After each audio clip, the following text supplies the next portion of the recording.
సిద్ధపడుమా ఓ సంగమా, మేల్కొనుమా ప్రియ సంగమా. సిద్ధపడుమా ఓ సంగమా, మేల్కొనుమా ప్రియ సంగమా.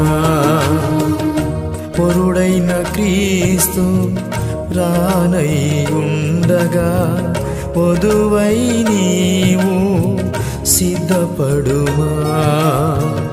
పొరుడైన క్రీస్తు రానై ఉండగా వధువై నీవు సిద్ధపడుమా.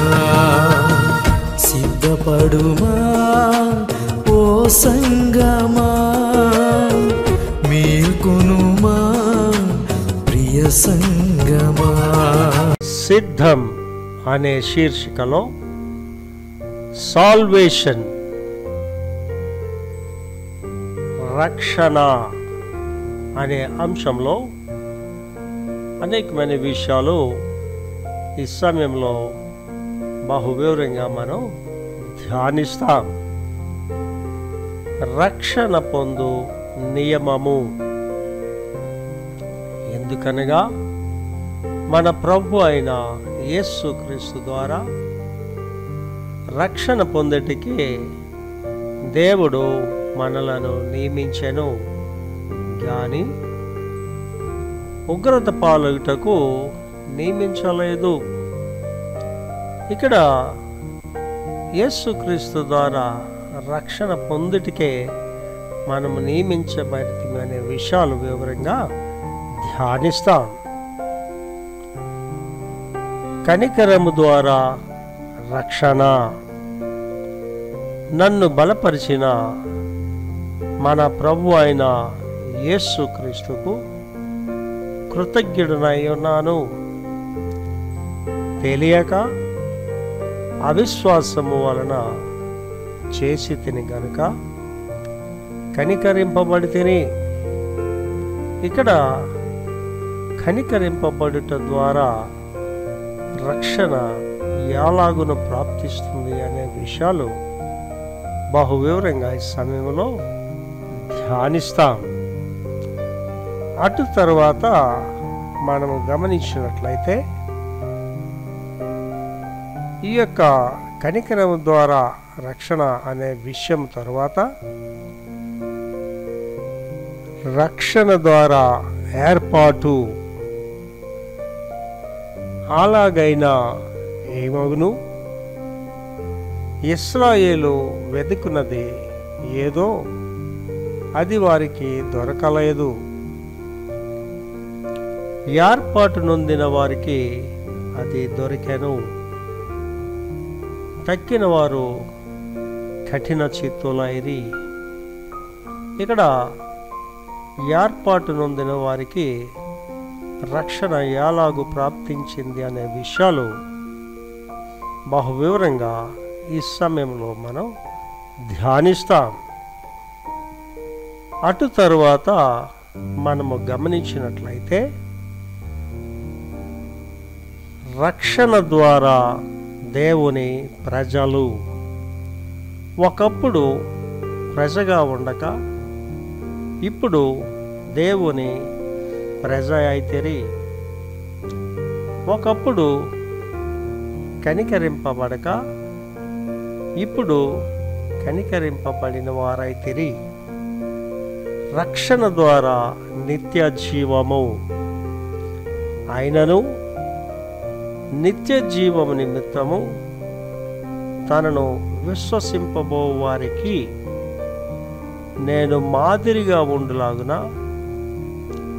యేసుక్రీస్తు తన పూర్ణమైన దీర్ఘశాంతమును ఆ ప్రధాని పాపినైన నా యందు కనుపరుచున్నట్లు నేను కనికరింపబడితేని. ఇక్కడ రక్షణ ద్వారా నిత్య జీవం ఎలాగును ప్రాప్తిస్తుందనే విషయాలు బహువివరంగా ఈ సమయంలో మనం ధ్యానిస్తాం.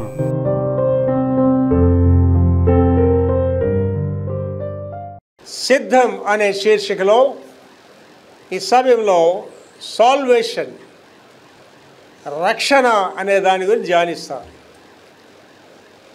పాస్టర్ గారు, సిద్ధానికి రక్షణకి సంబంధం ఏమిటి?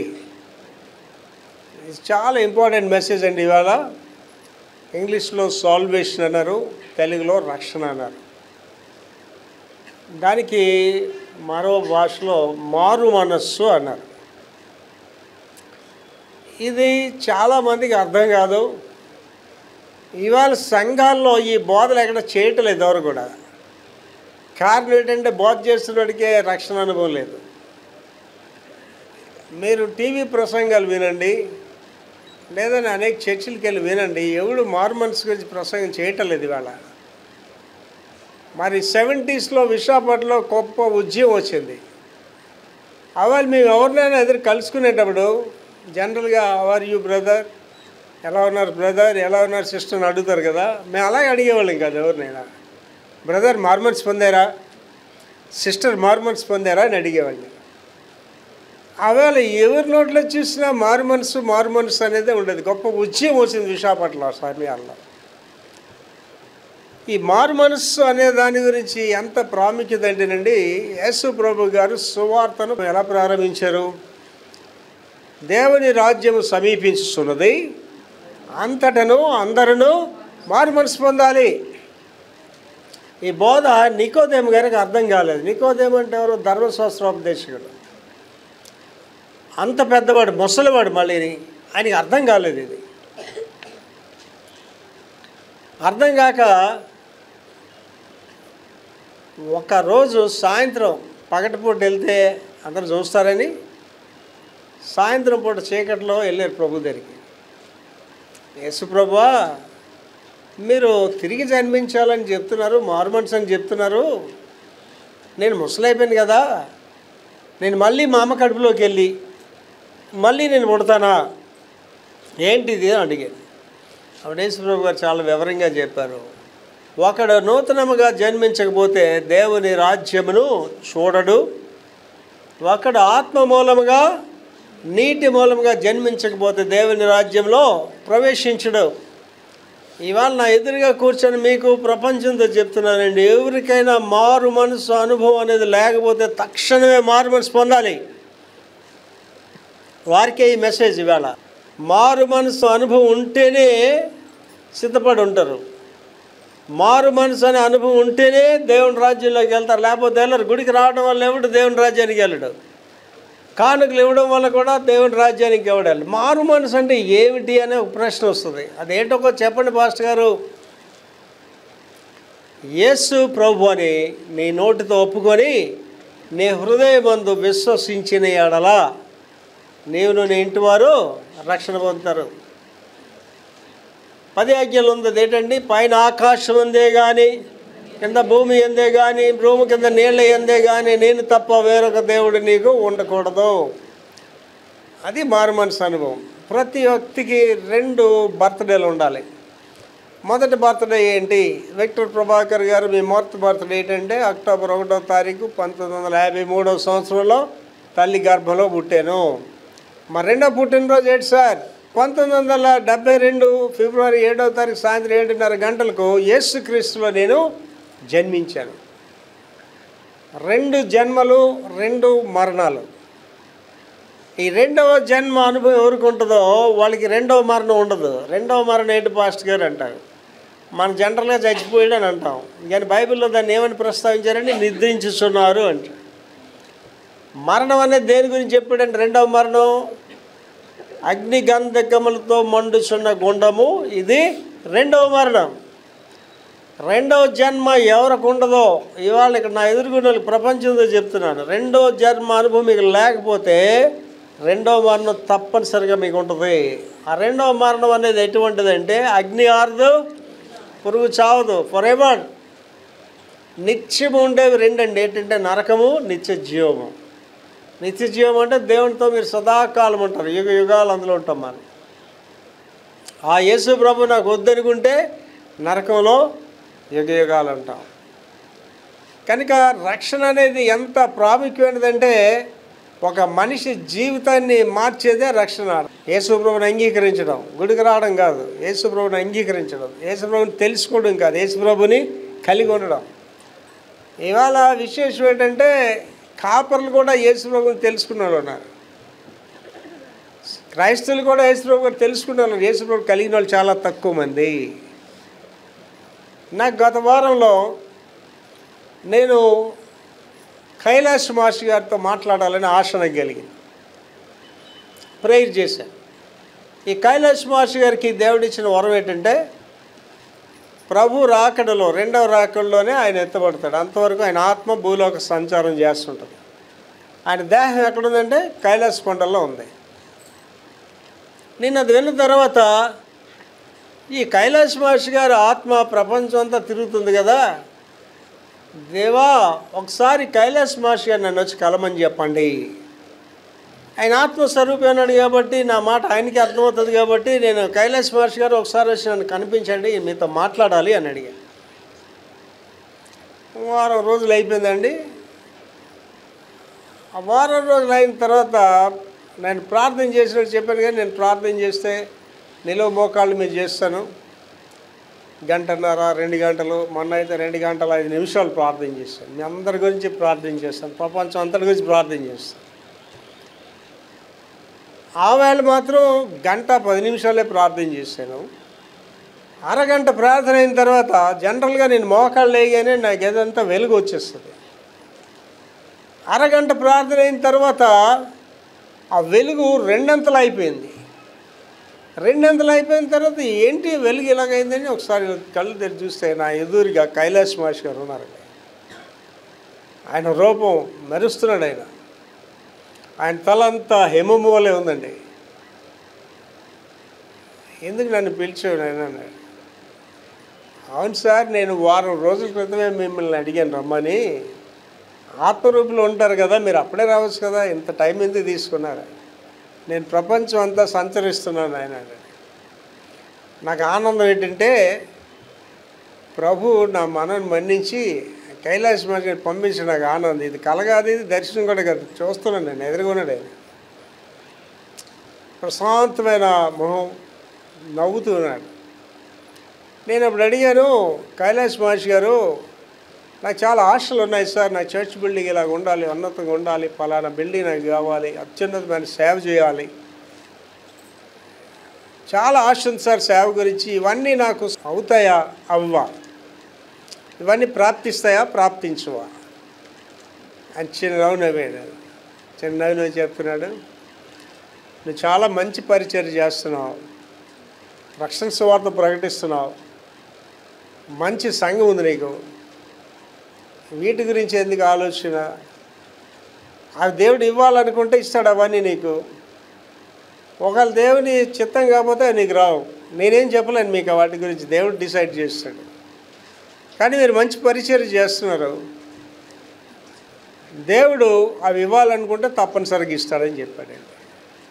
నాకు సమాధానం దొరికింది కాబట్టి నేను మళ్ళీ కళ్ళు మూసుకొని ప్రార్థన చేసుకుంటున్నాను. 20 నిమిషాలు ఆయన అలా నాతో ఎదురుగా ఉన్నాడండి. 20 నిమిషాలు తర్వాత ఆయన వెళ్ళిపోయాడు.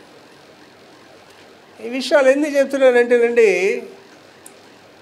మారు మనస్సు అనే దాని మీద మన సంఘం నడుస్తుంది. మారు మనస్సు అనే దాని మీద నేను నడుస్తున్నాను. రక్షణ అనుభవం లేకపోతే నీకు యేసుప్రభుకు సంబంధం లేదు. ఎవడికి రక్షణ అనుభవం ఉందో వాడే యేసుప్రభు గురించి చెప్తాడు. యేసుప్రభు నీ చేతుల్లో చెప్పలేకపోతున్నానంటే నీకు రక్షణ అనుభవం లేదని లెక్క. యేసుప్రభు గారి గురించి పౌలు గారు ఏమన్నాడు, సువార్తను ప్రకటించకపోతే నాకు శ్రమ అన్నాడు. ఇవాళ ఏమంటున్నా అంటే సువార్తను ప్రకటిస్తే మాకు శ్రమ అంటున్నా. కనుక ఇవాళ మనం ఆలోచన చేస్తానండి, ఈ ప్రపంచం అంతా రక్షణ సువార్త ప్రకటించబడుతుంది. రక్షణ సువార్తకి ఎంత ప్రాముఖ్యం అంటే, ఒకసారి ప్రభు మధ్యాకాశానికి వచ్చిన తర్వాత వెంటనే 7 సంవత్సరాల మహాశ్రమలు స్టార్ట్ అయిపోతాయి. ఆ 3.5 మొదటి సంవత్సరాల్లోనే రక్షణ ఉంటుంది. ఆ 3.5 మిగిలిన సంవత్సరాల రక్షణ ఉండదు, అంత శ్రమలే. భూమి ఆకాశాలను తీస్తాయి, నక్షత్రాలు రాలిపోతాయి, మనుషులందరూ దేవుడిని దూషిస్తూనే నాశనం అయిపోతారు. ఈ మొదటి 3.5 సంవత్సరాల పరిస్థితి ఏంటి? సంఘాలన్నీ పగలగొట్టబడతాయి, విశ్వాసాలు చంపబడతారు, ఇంకెక్కడ సువార్త ప్రకటన అవుతుంది. ఇవాళ చూస్తున్నారు కదా, ఇండియాలోనే సువార్త ప్రకటన అంత ఈజీగా లేదు. మరి దేవుడు ఏం చెప్పాడండి? లోకమంతటా సువార్త ప్రకటింపబడును, అటు తర్వాత అంతం వచ్చినాడు. దేవుడు ఎంత కృప కలిగిన వాడంటే ప్రతి చెవి కూడా ఈ మాట వినాలి.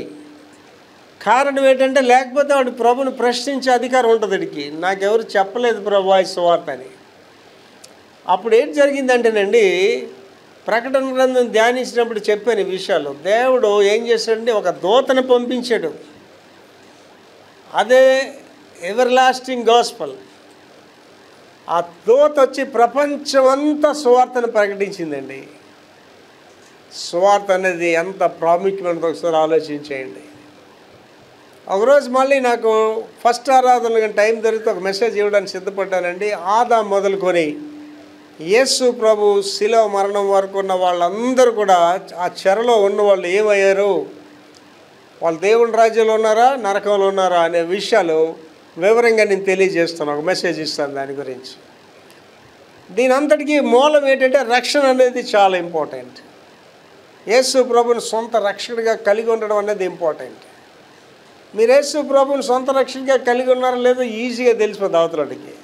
ఈజీగా మీరు యేసు ప్రభుని కలిగి ఉన్నారనుకోండి, అన్య జనాంగాలతో సహవాసాలు చేయలేరు. యేసు ప్రభుని కలిగి ఉన్నారనుకోండి, లోక బలహీనతలోకి మీరు వెళ్ళలేరు. యేసు ప్రభుని కలిగి ఉన్నారనుకోండి, మీరు త్రాగుబోతుగా ఉండలేరు. యేసు ప్రభుని కలిగి ఉన్నారనుకోండి, ఆకతాయిగా మీరు ప్రపంచంలో తిరగలేరు. అదేంటండి పాస్టర్ గారు, యేసు ప్రభుని కలిగి ఉంటే ఎన్నో తీసుకోవాలా? నా మాటలైతే వినకండి, ఎవరి మాటలు కూడా వినకండి, వాక్యమే వినండి. వాక్యం ఏం చెప్తుందండి? క్రీస్తు యేసునందున్నవాడు నూతన సృష్టి, పాతవి గతించెను, సమస్తము నూతనమాయను. నువ్వు మారు మనసు పొందేవడానికి చిహ్నం ఏంటంటే నీ మాట మారిపోద్ది, నీ యొక్క జీవన విధానం మారిపోద్ది, నీ స్నేహితులు మారిపోతారు, నీ సహవాసాలు మారిపోతాయి. దేవుని ఉంటే నీకు అహంకారం అన్నది ఉండదు. నేను దినాన్ని ఒకరు ఫోన్ చేసి చెప్పాను, మీ అహంకారం మీకు ఆశీర్వాదం కాదని చెప్పాను. దేవుని వాక్యం ఎంత స్పష్టంగా చెప్తుందండి. నాశనంకు ముందు గర్వము, పడిపోవడానికి ముందు అహంకారం. నువ్వు అహంకారం అని నీకు తెలిసిపోయిన తర్వాత నీకు ఎక్కడ అభివృద్ధి వస్తుంది? నీకు పడిపోయే పరిస్థితుల్లో ఉన్నావు. అంటే అర్థం ఏంటంటే వీళ్ళందరూ ఎవరంటే యేసుక్రీస్తుని తెలుసుకున్నవారు, కలిగిన వారు కాదు. యేసుక్రీస్తుని కలిగి ఉన్నావు అనుకోండి, ఆటోమేటిక్గా నీ మాట మారిపోద్ది, నీ జీవన విధానం మారిపోద్ది, నీలో ఒక తగ్గింపు అనేది వస్తుంది. అహంకారం అనేది నీ దగ్గర చోటే ఉండదు. నీలో ఎవరు చూస్తారండి? అవతలలో యేసు ప్రభుని చూస్తారు. కనుక రక్షణ అనుభవం అనేది మనిషిని మార్చేస్తుందండి. పౌలు గారు తన జీవిత అనుభవాలు చెప్తున్నాడు. నేను హానికరుడను, హింసకుడను అంటాడు. పౌలు గారు ఎదురుగా ఎవడు వెళ్ళడానికి వీల్లేదండి. Is such a ferocious man. ఆయన ఏంటండి దమస్కి ఎందుకు వెళ్తున్నాడండి? దమస్కులోని సంఘాలు నాశనం చేసేయడానికి, వాళ్ళందరూ చెరసాలు వేయడానికి వెళ్తాడు. పౌలు ఎదురుగా ఎవడు వెళ్ళడానికి వీల్లేదు. స్టెఫన్ని రాళ్ళతో కొట్టేటప్పుడు, స్టెఫన్ చంపబడేటప్పుడు అక్కడ సాక్షి ఎవరండి? పౌలు గారే. ఈ స్టెఫన్ బట్టలు తీసుకెళ్ళి ఆడికాల దగ్గర పెట్టారు. అటువంటి ఫెరాషియస్ పర్సన్. కానీ ఏమైపోయాడండి? సౌమ్యుడైపోయాడు. యేసు ప్రభుని అంగీకరించగానే, రక్షకుడిగా యేసు ప్రభుని కలిగి ఉండగానే మాట మారిపోయింది, పద్ధతి మారిపోయింది. దెబ్బలు తింటున్నాడు, అవమానాలు పొందుతున్నాడు, గాయాలు పొందుతున్నాడు. నా సాక్ష్యం అదేనండి, నా సాక్ష్యం అదే. నేను కాలేజీలో విక్టర్ ప్రభాకర్ ఎదురుగా రావాలంటే అంత ఈజీ కాదు. నేను జీవిస్తున్న ప్రదేశాల్లో విక్టర్ ప్రభాకర్ ఎదురుగా రావాలంటే అంత ఈజీ కాదండి. ఇవాళ ఎందుకు పనికిరాని వాళ్ళు కూడా నా ఎదురుగానే కూర్చొని మాట్లాడితే నవ్వు వస్తుంటుంది. వాళ్ళ మాటలు విని నవ్వుకుంటుంటారు. కోపం రాదు వాళ్ళ మీద నాకు. క్రీస్తు యేసునందున్నవాడు నూతన సృష్టి. నీలో అయినా మార్పు వచ్చిందా? నీ ఇంట్లో వాళ్ళు నీకు సాక్ష్యం చెప్తున్నారా? మా అబ్బాయి చాలా నెమ్మదస్తుడు అయిపోయారండి, మా అమ్మాయి చాలా నెమ్మదిగా ఉంటారు, సాక్ష్యం చెప్తున్నా. మీ ఇంట్లో వాళ్ళే చెప్తారు మీరు అహంకారులని.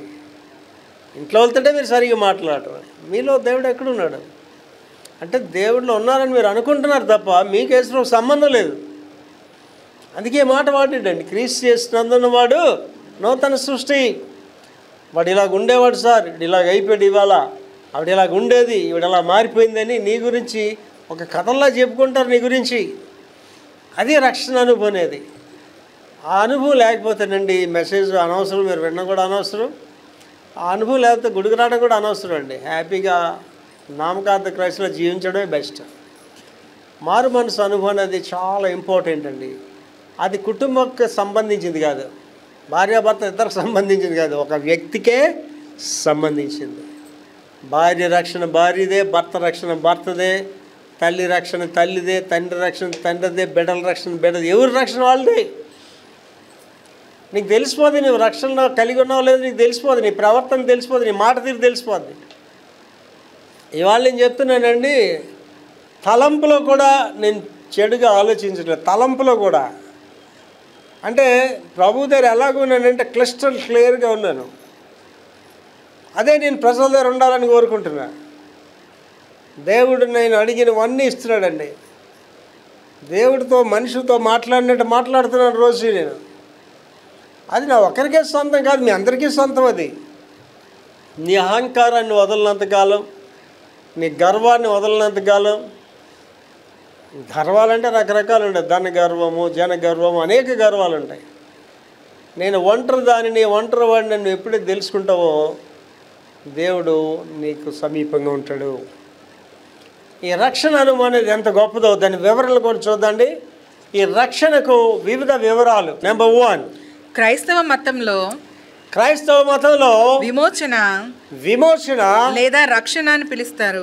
క్రైస్తవ మతంలో క్రైస్తవులు దీన్ని ఏమని పిలుస్తారంటే విమోచన లేకపోతే రక్షణ. అంటే దేని నుంచి విమోచింపబడ్డావు? నీ పాపముల నుండి నీవు విమోచించబడ్డావు, నీ బంధకాల నుండి నీవు విమోచించబడ్డావు. రక్షణ అంటే ఏంటండి? ప్రభు కొరకు నువ్వు రక్షింపబడ్డావు. తర్వాత క్రీస్తు మరణ పునరుద్ధానాల ద్వారా, క్రీస్తు యేసు ప్రభు గారి యొక్క మరణము పునరుద్ధానం ద్వారా మానవులకు రక్షణ. యేసు ప్రభు గారు మరణించడం ఒకటి. మరణించిన తర్వాత ప్రభు వారు లెగలేదనుకోండి, అసలు యేసు ప్రభు గురించి మనం మాట్లాడే అవసరం కూడా ఇవాళ ఉండదు. అందుకే నేను చెప్తాను, ప్రపంచంలో దేవుళ్ళు అనబడేవారు ఉన్నారు కానీ దేవుళ్ళు లేరు. ఏంటి ఇవాళ దేవుళ్ళు అనబడేవారు అందరూ చచ్చిపోయారు కదా, సమాధుల గురించి కదా కొట్టుకుంటున్నారు. వాళ్ళు సమాధుల మీదే కదా పెద్ద ఆలయాలు కట్టి పూజలు చేస్తున్నారు. సచిన దేవుడి గురించి పూజలు చేస్తున్నారు. యేసుప్రభు సచిన దేవుడు కాదండి ఆయన. యేసు ప్రభు గారు మరణం పొందిన తర్వాత 3వ దినాన్ని లేచి ఉండకపోతే క్రైస్తవ సంఘాలు అనవసరం, క్రైస్తత్వం లేదు. మరణాన్ని జయించి లేచిన యేసు ప్రభు అదే మనకి ఇచ్చారు. మనం కూడా మరణాన్ని జయించి ప్రభు దగ్గరికి వెళ్తాం. చదవ మళ్ళీ అది. క్రీస్తు మరణ పునరుద్ధానాల ద్వారా, యేసు ప్రభు గారు మరణము పునరుద్ధానం ద్వారా మానవులకు రక్షణ. మానవుడికి ఏమొచ్చిందండి? రక్షణ వచ్చింది. యేసు ప్రభు గారు కానీ ఆ మరణాన్ని జయించకపోతే నీకు నాకు రక్షణ అనేది లేనే లేదు. మళ్ళీ చదవండి. క్రీస్తు మరణ పునరుద్ధానాల ద్వారా, యేసు ప్రభు గారు మరణము పునరుద్ధానాల వల్ల మానవులకు రక్షణ. లేకపోతే రక్షణ లేదండి. నేను మతాల మీద డాక్టరేట్ చేశానండి. థియాలజీ అంటే ఏంటంటే ఒక క్రైస్తవ మతం గురించి నేర్చుకో అక్కడ. అందులో నేను 4 సంవత్సరాలు బ్యాచులర్ ఇన్ థియాలజీ, 3 సంవత్సరాలు bachelor in theology, 1 year doctorate చేశానండి. 2 సంవత్సరాలు మాస్టర్స్ డిగ్రీ ఫిలాసఫీ చేశాను. వేదాంత విద్య అంటే ఒక క్రైస్తత్వం గురించి చెప్పరండి. వేదాల గురించి చదువుతాం, ఖురాన్ గురించి చదువుతాం. హిందూ మూల గ్రంథాలు హిందువులకి తెలియదు. బ్రాహ్మణికములు అంటే అడిగి ఏంటో తెలియదు. వేదాల గురించి వాళ్ళకి తెలియదు. ఉపనిషత్తుల గురించి వాళ్ళకి తెలియదు. ఇవన్నీ నేను చదివాను. వీటన్నిటిలో ఏంటంటేనండి ఒకటే ఉంటుంది. ఏంటంటే బౌద్ధిజం ఉందనుకోండి, ఏం చెప్పాడు బుద్ధుడు? మంచిగా ఉండండి, లోక ఆశలు మనకి అవసరం లేదు. వాళ్ళు ఏంటంటే బౌద్ధ భిక్షకులు అంటారు. అది ఏమీ లేకుండా జీవించాలి. ఆ మంచిగా జీవిస్తాడు, మోక్షానికి వెళ్తాడు. మరి ఇవన్నీ ఏం చెప్తున్నాయండి? ఆత్మ 7 జన్మల తదనంతరం పరమాత్మలో లీనమయ్యేవి. 7 జన్మలు ఎలాగ ఉండండి? కుక్కలో ఆత్మ లేదు, ఆవులో ఆత్మ లేదు, జంతువులు ఆత్మ లేదు. మీ నాన్న ఎలాగ ఆవులోకి వెళ్తాడు, అమ్మ ఎలాగ కుక్కలోకి వెళ్తుంది. కనుక ఆత్మ సిద్ధాంతం అనేదే రాంగ్. అంటే తప్పుడు ప్రచారాలు చేస్తున్నారు, తప్పుడు బోధలు చేస్తున్నారు. ఏమని అడిగితే అది మా విశ్వాసం అంటారు. అంటే ఇవాళ ఏంటంటే చచ్చిన దేవుళ్ళని ఆరాధిస్తున్నారు. కనుక ఏంటి యేసు ప్రభు గారి దగ్గరికి వచ్చేసరికి అంటే యేసు ప్రభు గారు సూటిగా ప్రశ్న వేశారు, నాలో దోషం ఉన్నదని మీలో ఎవరైనా నిరూపించగలరా? యేసు ప్రభు గారి దగ్గరికి వచ్చేసరికి అంటే ఎంత స్పష్టత ఉంటుందంటే, నేను పరిశుద్ధుడనే ఉన్నాను, మీరు కూడా పరిశుద్ధులై ఉండండి. ఇట్స్ ద హోలీ గాడ్ కదా. మళ్ళీ అదే మాట, క్రీస్తు మరణ పునరుద్ధానాల ద్వారా మరణము ఆయన పునరుద్ధానం ద్వారా మానవులకు రక్షణ, మానవులకు రక్షణ, లేకపోతే రక్షణ లేదు. తర్వాత పాపము నుండి రక్షణ, పాపము నుండి రక్షణ, మరియు దేవుని ఉగ్రత నుండి విముక్తి. పాపం నుండి రక్షింపబడతాం. పాపం అనేది అంటే ఎలాగ ఉంటుంది? దాని రంగు రుచి వాసన ఉండదండి. దురాశ గర్భం ధరించి పాపము కనుడు, పాపం పరిపక్వమై మరణానికి అంటుంది. ఏంటి, నీ పాపాలు కానీ క్షమించబడకపోతే, ఇక్కడ ఉన్న వాళ్ళందరికీ చెప్తున్నానండి, నీవేది విత్తావు అది కోస్తావు. నా హోల్ లైఫ్లో 71 సంవత్సరాల్లో తప్పులు చేసిన వాళ్ళు, పాపం చేసిన వాళ్ళు, తప్పించుకున్న వాళ్ళు ఒక్కడే నేను చూడలేదు. కొంతమందికి త్వరగా వస్తాయి శిక్షలు, కొంతమందికి లేట్గా వస్తాయి శిక్షలు. పాపం నుండి విడుదల ఒక యేసు ప్రభువులోనే వస్తుంది. చదవమా, పాపము నుండి రక్షణ, పాపం నుండి రక్షింపబడతావు, మరియు దేవుని ఉగ్రత నుండి విముక్తి. దేవుని ఉగ్రత అనేది ఎలాగొస్తుంది అంటే మనిషి మీద కాదు, అడ్రస్ లేకుండా పోతాడండి. అడ్రస్ లేకుండా నేను అలాంటి వాళ్ళు చాలామందిని చూశానండి. ఈవిడైనా దేవుడి దగ్గర చాలా జాగ్రత్తగా ఉండాలి. ఈవిడైనా సరే దేవుని ఉగ్రతని మీదకి వచ్చింది. అననీయ చెప్పారు లేవేరండి, టక్మని పడి చచ్చిపోయింది. అననీయ చెప్పారు, దేవుని ఉగ్రతని మీదకి వచ్చిందంటే నేను ఎవడు కాపాడలేడు ప్రపంచంలో. అర్థమైందండి? దేవుని ఉగ్రత నుండి కాపాడేది ఏంటండి? రక్షణ. తర్వాత దేవుడు సంపూర్ణ నీతిమంతుడు, దేవుడు సంపూర్ణమైన నీతిమంతుడు, ఆయనతో సంబంధాన్ని కలిగి ఉండేలా ఆయన మనల్ని నీతిమంతులుగా సృష్టించాడు. రైట్, ఆయన నీతిమంతుడు అండి. ఆయనలో దోషం అనేది ఏం లేదు. నేను నిన్న దినాన్ని ప్రార్థన చేస్తుంటే నాకు ఒక షీట్, ఒక తెల్ల కాగితం మీద యువతల వైపు అన్నీ కూడా నేను దేవుని కొరకు చేసిన కార్యాలన్నీ ఉన్నాయండి. సుమారుగా 500 గ్రామాలకు పైగా గ్రామాలకు తిరిగి సువార్త ప్రకటించాను. ఎలుగుబండిలో ఉన్న ప్రదేశాలకు వెళ్ళి సువార్త ప్రకటించాను. పావులు సంచరించే ప్రదేశాలు సువార్త ప్రకటించాను. ఏరులో నుంచి వెళ్ళి సువార్తను ప్రకటించాను. తిరుగుబాటు చేసిన వాడు అక్కడ వెళ్ళి సువార్తను ప్రకటించాను. చాలా కష్టపడి సేవ చేశానండి. వ్యభిచారుల మధ్యకి వెళ్ళి సేవ చేశాను. భయంకరుల మధ్యకి వెళ్ళి సువార్త ప్రకటించాను. విక్టర్ ప్రభాకర్ దేవుడు వాటిని దీవించలేదండి. చాలామంది సేవ అంటే కూడా ఏంటో తెలియదు. ఇవన్నీ ఒక పక్కనే దేవుడు నాతో అంటున్నాడు, వీటన్నిటిని బట్టే నిన్ను ఇవాళ దీవించాను. నీ చేసిన సేవ అంతా జ్ఞాపకం చేసుకొని నేను ఆశీర్వదించాను. అంటే మన చేతిలో కూడా చిన్న పని, దేవుడి పని చేసిన వాళ్ళని, అలా నాకు తెలిసిన వాళ్ళకి అడ్రస్ లేని పోలే, అలాంటి వాళ్ళని దేవుడు కాపాడి ఆస్తికర్తలుగా నిలబెట్టి ఇవాళ సమాజంలో ఒక గౌరవప్రదమైన ప్లేస్లో పెట్టాడు. వాళ్ళు చేసిన చిన్న సేవ. ఏంటి రాయలు సేవ చేశారంటే చిన్న సండే స్కూల్ టీచర్గా చేసి, లేకపోతే చిన్న స్వార్థిగా చేసి, ఆ చిన్న పరిచయం బట్టి దేవుడు వాళ్ళు దీవించాడు. దేవుడు నాకు చెప్తున్నాడు, ఇక నీ సేవ అంతా నేను జ్ఞాపకం చేసుకొని దాన్ని బట్టే నేను వాళ్ళని దీవిస్తున్నానని చెప్పాడు.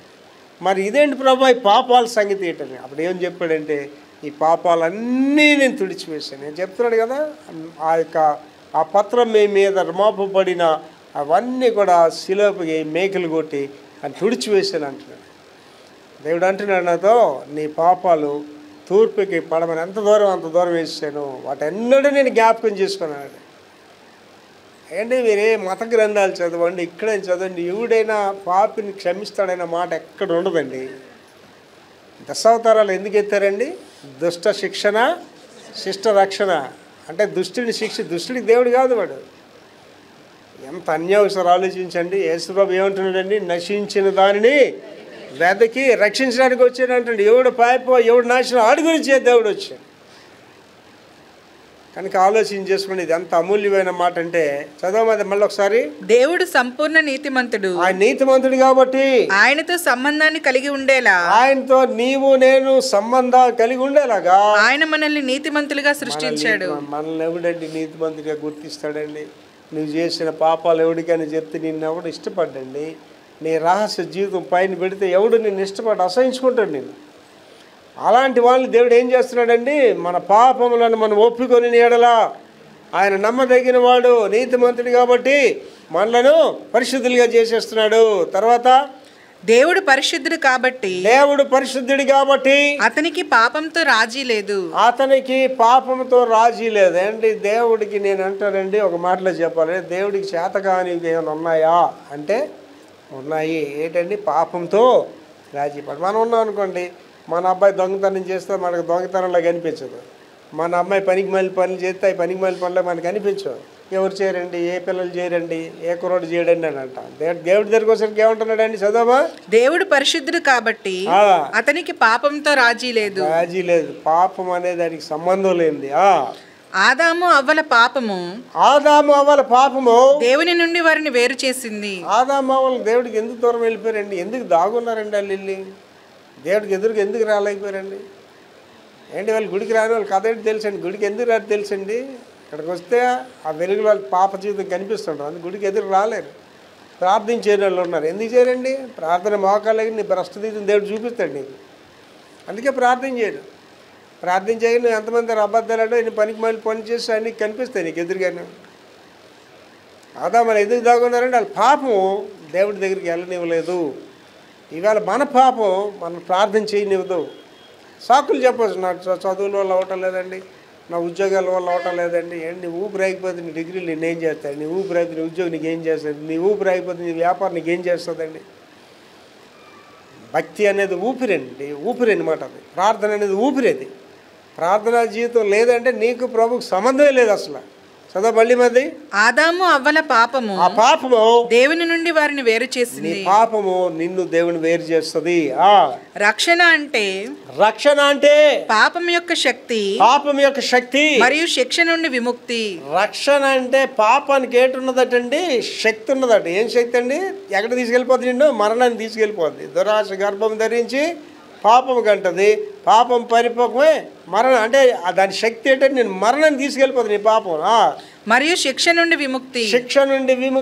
ఈ రక్షణ అనేది పాపం నుండి దేవుని శిక్షల నుండి నీకు విమోచన కలిగిస్తుంది. తర్వాత బాధ చెడు మరియు మరణం నుండి మానవ జాతికి విముక్తి.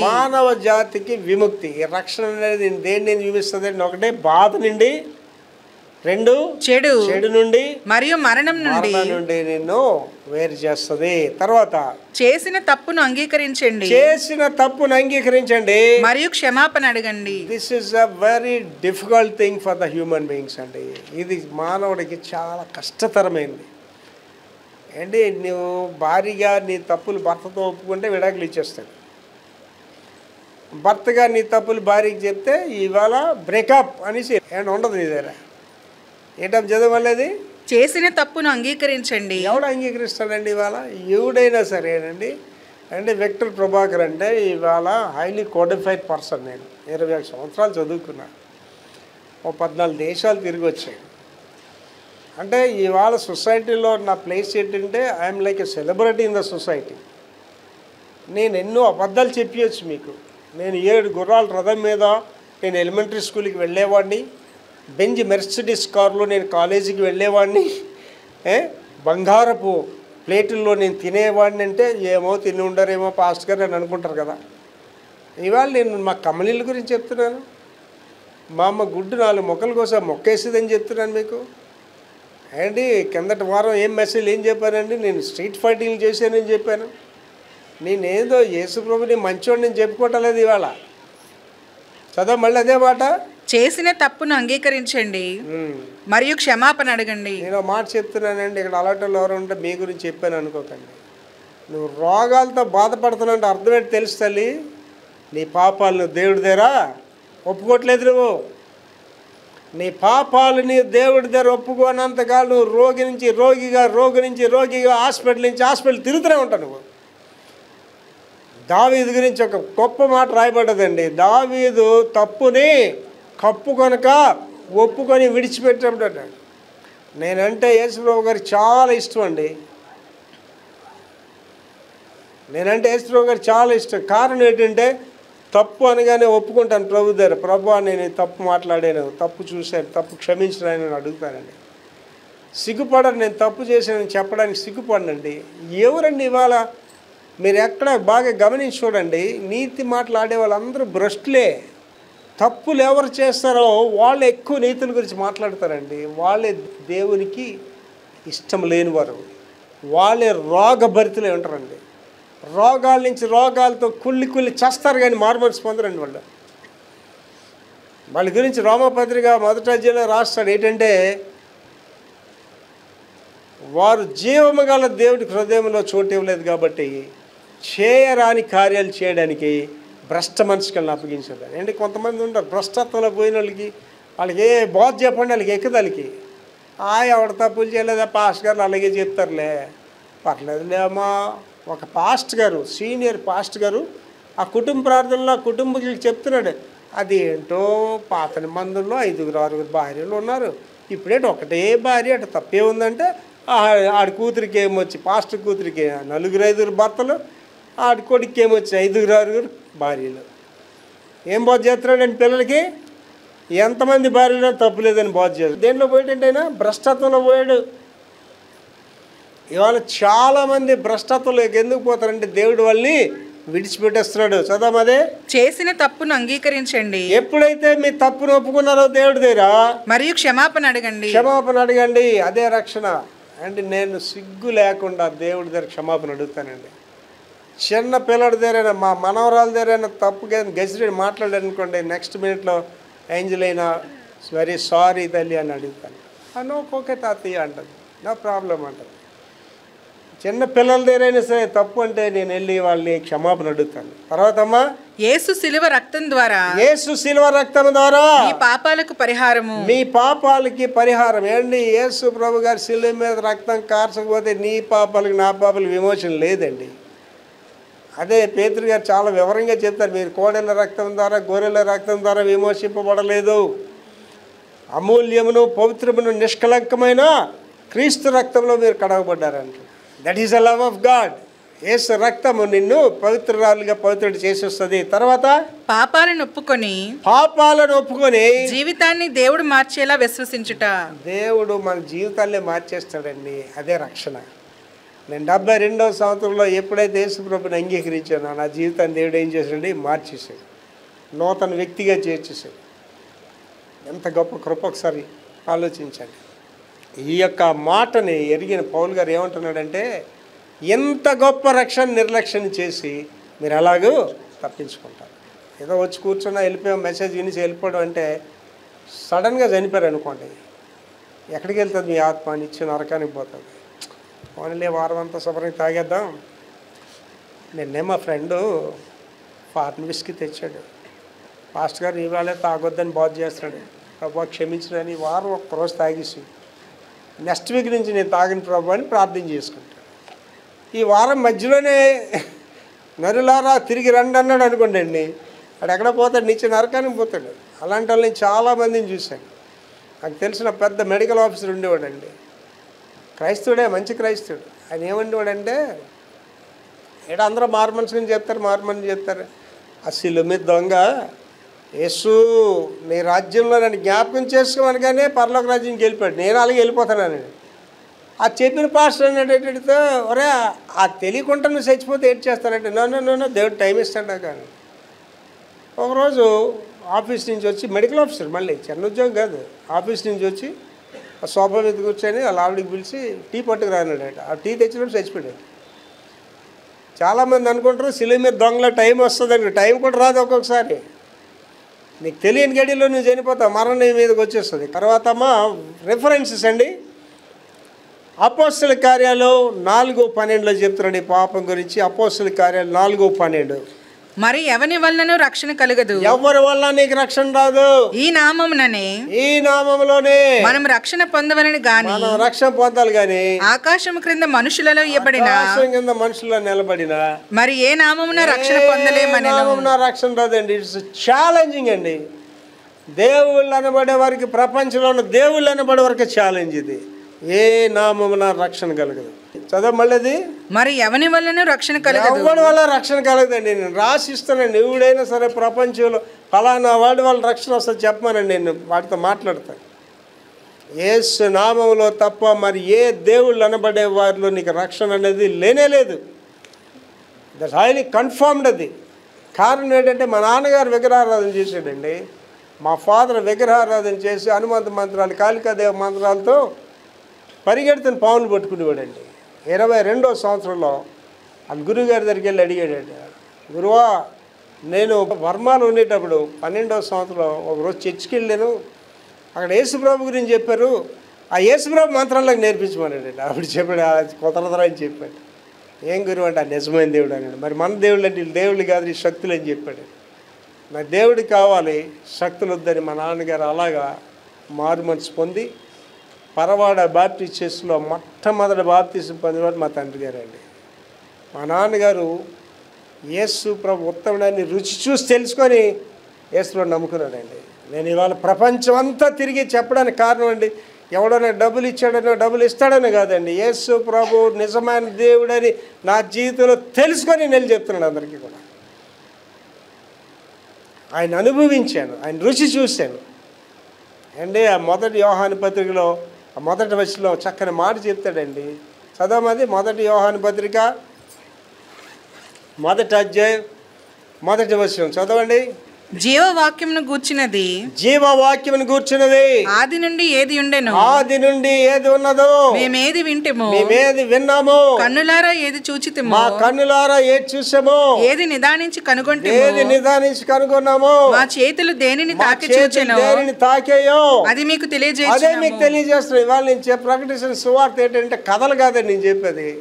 నేను చెప్పే ప్రతి మాటలో మీరు గమనించండి, నేను అనుభవించిందే మీకు చెప్తున్నా, దేవుడు నాకు చేసినవే మీకు చెప్తున్నాను, నేను చూసిందే మీకు చెప్తున్నానండి.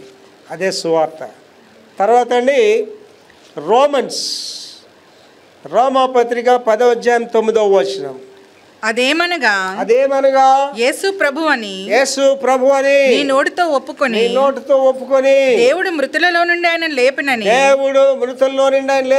నీ హృదయమందు విశ్వసిస్తే నీవు రక్షింపబడదువు. నీవు రక్షింపబడతావు. మన హృదయంలో విశ్వసిస్తే మనం రక్షింపబడతాం. అందులో ఆఖరండి రోమన్స్ చాప్టర్ 10 verse 13. రోమాపత్రిక 10వ అధ్యాయం 13వ వచనం. ఎందుకనగా ప్రభువు నామమును బట్టి ప్రార్థన చేయవాడు ఎవడైతే ప్రార్థన చేస్తాడో వాడే రక్షింపబడతాడు. యేసు నామంలో తప్ప ఏ నామంలో రక్షణ లేదండి.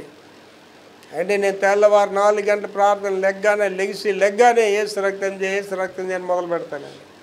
యేసు నామంలోనే రక్షణ. బైబిల్ ఎవరిలోకి వెళ్తున్నామండి, అందులో 5 విషయాలు చూస్తాం. రక్షణ పొందు నియమము మూలవాక్యం అదేనండి. 1 తెస్సలోనిక 5:9. ఎందుకనగా మన ప్రభువైన యేసుక్రీస్తు ద్వారా రక్షణ పొందుటకే దేవుడు మనలను నియమించిన గాని ఉగ్రత పాలవుటకు నియమించలేదు. వాళ్ళు గుడికి ఎందుకు వచ్చావు అంటే రక్షణ పొందడానికే. యేసు ప్రభు మాట ఎందుకు విన్నామంటే రక్షణ పొందడానికి. మీరు నాశనం అయిపోవడం దేవుని ఇష్టం కాదు, మీ మీద ఉగ్రత రావడం దేవుని ఇష్టం కాదు. అందుకే గుడికి వచ్చారు ఇవాళ మీరు. అందుకే దేవుని మాటలు మీకు వినిపిస్తున్నాడు దేవుడు. మన నాశనం అవడం కాదు, మనం రక్షణ పొందాలి. ఆ ఉగ్రత పాలవడం కాదు, దేవుని బిడ్డలుగా మనం జీవించాలి. నెంబర్ 2, కనికరము ద్వారా రక్షణ. ఈ రక్షణ అనేది ఏంటండి, కనికరం వల్ల మనకు వస్తుందట. 1 తిమోతి 1:13 చెప్తున్నాడు. 1 తిమోతి 1:13. నన్ను బలపరిచిన మన ప్రభువైన క్రీస్తు యేసుకు కృతజ్ఞుడనై ఉన్నాను. తెలియక అవిశ్వాసం వల్ల చేసితిని గనుక కనికరింపబడితే. ఏంటి ఇవాళ ఇక్కడ ఉన్న మీలో ఎంతమంది విగ్రహారాధన చేసి వచ్చారు, ఎంతమంది అన్యులతో తిరిగి ఇక్కడికి వచ్చారు. ఇవాళ దేవుడు మిమ్మల్ని స్వార్థికురాలుగా వాడుకుంటున్నాడు, సువార్తలో వాడుకుంటున్నాడు. నేను అనేక రకాలుగా పెంకితనంగా దీన్ని తిరిగేవాడిని, నన్ను ఇవాళ దేవుడు సువార్తలో వాడుకుంటున్నాడు. అక్కడ ఏం రాయబడ్డదండి, తెలియక అవిశ్వాసం వల్ల చేస్తూ వాళ్ళకి తెలియదు యేసు ప్రభు నీకు రక్షకుడు విమోచన తెలియక నువ్వెలా విగ్రహాలను ఆరాధించావు. ఆవేళ నిజమైన దేవుడు అని తెలియక విగ్రహాలను ఆరాధించే వాళ్ళతో నువ్వు సహవాసాలు కలిగి ఉన్నావు. ఇవాళ ఏం చేసావంటే దాన్ని బట్టి నువ్వు కనికరించబడ్డావు. ఎంత గొప్ప దేవుడు ఒకసారి ఆలోచించండి. ఏంటి మనం ఇవాళ ప్రతి వాడి గత జీవితాన్ని చెప్పి ప్రతి ఆవిడ గత జీవితాన్ని చెప్పి విమర్శిస్తాం. మనం నువ్వు ఇలాంటి వాడివిరా, ఇలాంటి దానివిరా అని చెప్తావు. దేవుడు అంటున్నాడు నువ్వు కనికరించబడ్డావు. నువ్వు తెలియజేశావు కాబట్టి నేను నిన్ను క్షమిస్తున్నానని చెప్తున్నాడు. రక్షణ ద్వారా ఏర్పాటు, రక్షణ ద్వారా ఏర్పాటు. రోమాపత్రిక 11:7 రోమాపత్రిక 11:7. అలాగైనా ఏమగును, అలాగైతే ఏమవుతుంది? ఇశ్రాయేలు వెతుకున్నది ఏదో, ఇశ్రాయేలు వెతికినది ఏదో అది వారికి దొరకలేదు. ఏర్పాటు నొందిన వారికి అది దొరికెను. ఏర్పాటు నొందిన వారికి దొరికెను. తక్కిన వారు కఠిన చిత్తులైరి. తక్కిన వారు కఠిన చిత్తులైరు. 3 భాగాలకి ఇక్కడ చెప్తున్నాను. మళ్ళీ చదవా. అలాగైనా ఏమగును, ఇశ్రాయేలు వెతుకున్నది ఏదో అది వారికి దొరకలేదు. ఇశ్రాయేలీలకి అటండి, ఇశ్రాయేలీ అంటే ఎవరండి? దేవుని చేత ఏర్పాటు చేయబడిన వారు.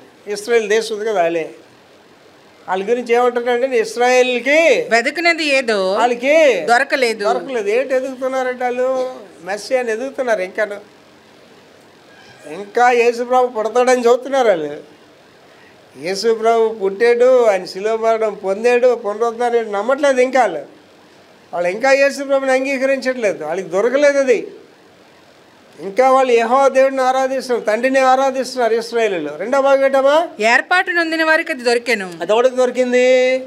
అన్ని జనాంగం మనకు దొరికింది. మనవరు అంటే అన్యులు మనం, కానీ ఏర్పాటు చేయబడ్డా మనం.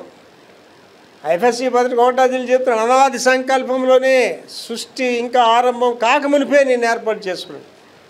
కనుక ఇది వాళ్ళకి దొరకలేదు, మనకి దొరికింది. తర్వాత ఏంటండి? తక్కిన వారు కఠిన చిత్తులైరి. 3వ రకం ఏమిటండి? కఠిన చిత్తులు అయిపోయారు. వాళ్ళే ఇవాళ సంఘాలు పగలు కొడుతున్న వాళ్ళు, విశ్వాసులు చంపేస్తున్న వాళ్ళు, క్రైస్తవులు వేధిస్తున్న వాళ్ళు ఏమైపోయారు? కఠినులు అయిపోయారు. ఈ 3 భాగాల్లో మనం ఎక్కడున్నాం? మనం ఇశ్రాయేలీలాగా ఇంకా ఎదుగుతున్నామా అంటే? చాలామంది, నేను ఒకసారి మీటింగుల పని మీద వెళ్ళాను. రాయగఢ్ అనే ఊరు. అక్కడ ఉన్న స్టార్ హోటల్ ఒకటే, అది స్వాగతం ఏదో హోటల్, అది హోటల్లో ఉన్న ఓ పాస్టర్ గారు నా దగ్గరికి వచ్చి,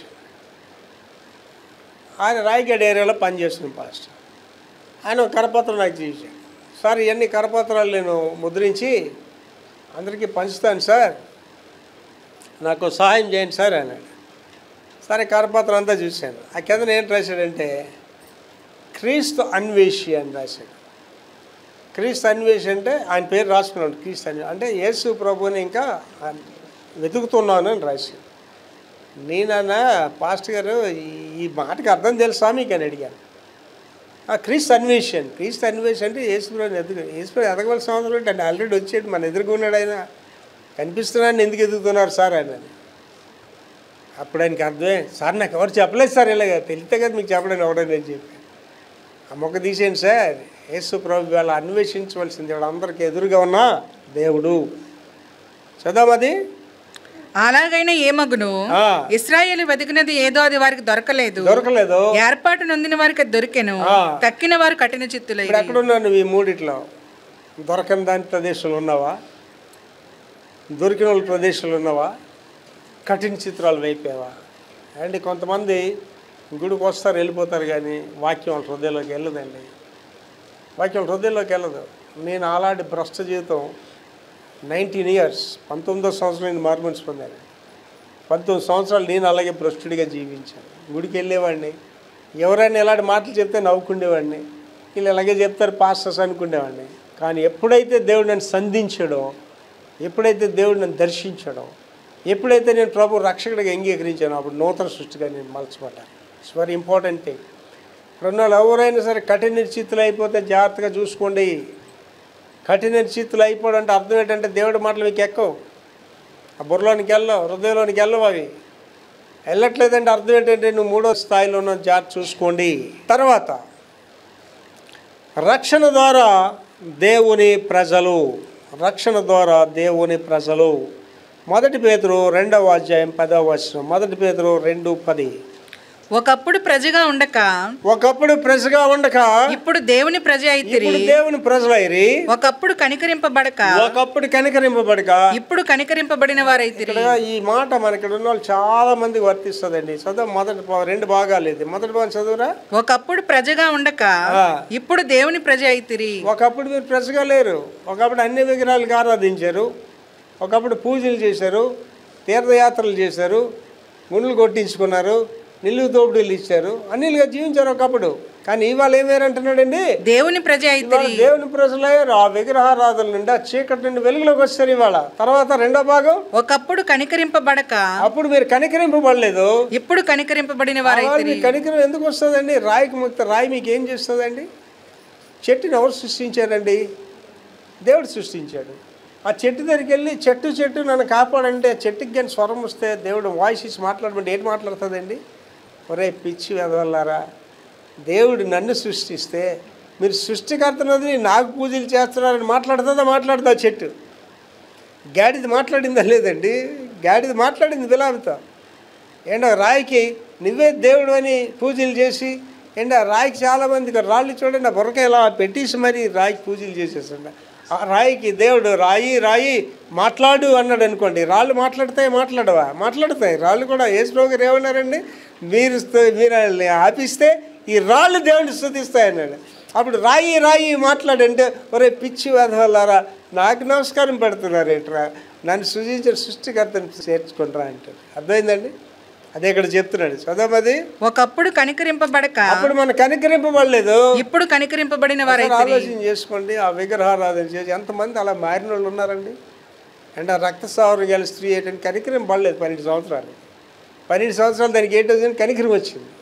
అంటే విగ్రహారాధన చేసి నీళ్ళు దోపిడీ చేసి వెళ్ళిన వాళ్ళకి క్రీస్తుదాస్ గారికి ఆయన భార్యకి 14 సంవత్సరాలు పిల్లలు పుట్టలేదు. యేసు ప్రభువుని నమ్ముకున్న తర్వాత వాళ్ళు ఏమేరండి, కనికరింపబడ్డారు. దేవుడు ఒక వాగ్దాన పుత్రుని వాళ్ళకి ఇచ్చాడు. అండ్ ఇవాళ విచారకరమైన విషయాలండి. ఈ విషయాలు ఏమి చెప్తే అంగీకరించాలండి. కారణం ఏంటంటే కఠిన చిత్తులు అయిపోయిన వాళ్ళు. ఆఖరండి లాస్ట్, రక్షణ ద్వారా నిత్య జీవము. రక్షణ ద్వారా నిత్య జీవము. మొదటి తిమోతి 1:16. మొదటి తిమోతి 1:16. అయినను నిత్య జీవము నిమిత్తము తనను విశ్వసింపబో వారికి, నిత్య జీవము నిమిత్తము అంటే నిత్య జీవము కొరకు తనను విశ్వసింపబో వారికి నేను మాదిరిగా ఉండులాగున యేసుక్రీస్తు తన పూర్ణమైన దీర్ఘశాంతమును, తన సంపూర్ణమైన దీర్ఘశాంతమును ప్రధాన పాపినైన నాయందు కనుపరిచినట్లు నేను కనికరింపబడింది. ఈ మాట ఎవరు చెప్తున్నారండి? పౌలు గారు చెప్తున్నారు. ఆ ప్రధాన పాపినైన నాయందు కనికరింపబడారు. నేను చెప్తున్నాను ఈ మాట. పౌలు గారు మీకు సెలవు, నేను చెప్పుకుంటున్నాను. ఆ ప్రధాన పాపినైన నాయందు ఏమంటాం, అది కనుపరిచినట్లు. అండ్ ఇవాళ చూస్తారండి, దేవుడు ఇవాళ నాకు ఎటువంటి అనుభవాలు ఇస్తున్నాడండి. కైలాస్ మోహన్ గారితో మాట్లాడి కృప నాకు దేవుడు ఇచ్చాడు. పరలోక రాజ్యం చూస్తాను, దేవదూతలు చూస్తాను, దేవుడిని చూస్తుంటాను.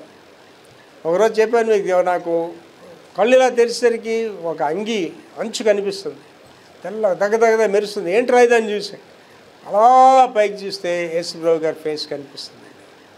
పరలోక రాజ్యంలోకి వెళ్ళానండి. పరలోక రాజ్యంలో సంచరించాను. 10 నిమిషాలు పరలోక రాజ్యంలో సంచరించాను. నా ఆశ అండి, మీరందరూ ఆయన సాక్షులుగా ఉండాలన్నది నా ఆశ. మీకు అందరికీ దర్శనాలు కావాలన్నది నా ఆశ. మీరందరూ భాషలతో మాట్లాడాలన్నది నా ఆశ. పౌలు గారి పరిచర్య అంతట్లో ఆయన బాధ ఒకటేనండి, క్రీస్తు యేసు స్వరూపం మీ అందు ఏర్పడే వరకు నాకు ప్రసవ వేదన కలుగుతున్నదని నా ఆశ కూడా. నా సంఘ సభ్యులందరూ కూడా నాకున్న అనుభవాలు వాళ్ళు కలిగి ఉండాలి. నా సంఘ సభ్యులందరూ ప్రార్థన జీవితంలో బలపడిన వారు ఉండాలి. నా సంఘ సభ్యులందరూ దేవుడితో ముఖాముఖిగా మాట్లాడే అనుభవంలోకి వెళ్ళాలి. అటువంటి ఆధ్యాత్మిక జీవితంలో మీరు ఉండాలన్నది నా ఆశ. కళ్ళు మూసుకొని ప్రార్థన చేసుకుందాం. మహాపురుషుడు తండ్రి యేసయ్య కృపమేడ ఈ దినాన్ని రక్షణ అనే అంశంలో అనేకమైన విషయాలు మాకు బయలుపరిచారు. ప్రధాన పాపినే నన్ను ప్రభువా 1972వ సంవత్సరం ఫిబ్రవరి 7వ తారీఖు సాయంత్రం 7:30 గంటలకు ఆ రక్షణ అనుభవం నాకు ఇచ్చారు తండ్రి. ఆ దినములాగైతే ప్రభువా ప్రపంచమంతా తిరిగి సువార్త ప్రకటించడానికి పుస్తకాల ద్వారా, వీడియో సందేశాల ద్వారా ప్రపంచానికి సువార్త ప్రకటించే కృప నాకు ఇచ్చారు ప్రభువా. నా ఆశ ప్రభువా, నా సంఘంలో ఉన్న ప్రతి సభ్యుడు సభ్యురాలు ఆ రీతిగా ఉండాలని, వారు జీవిస్తున్న ప్రదేశాల్లో, పనిచేస్తున్న ప్రదేశాల్లో, చదువుకుంటున్న ప్రదేశాల్లో మీ కొరకైనా సజీవ సాక్ష్యాలుగా బిడ్డలు ఉండాలని ఆశిస్తూ